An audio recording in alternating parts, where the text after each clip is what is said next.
Beredar video merekam hujan disertai angin kencang merobohkan tenda hajatan.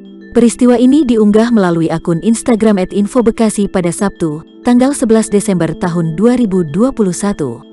Disebutkan kejadian tersebut melanda kampung Pulau Puter, Desa Srimahi, Tambun Utara, Bekasi. Terlihat di video tersebut angin kencang membuat pohon-pohon bergoyang hebat dan pada akhirnya merubuhkan sebuah tenda hajatan. Terdengar suara teriakan warga ketika tenda ini ambruk.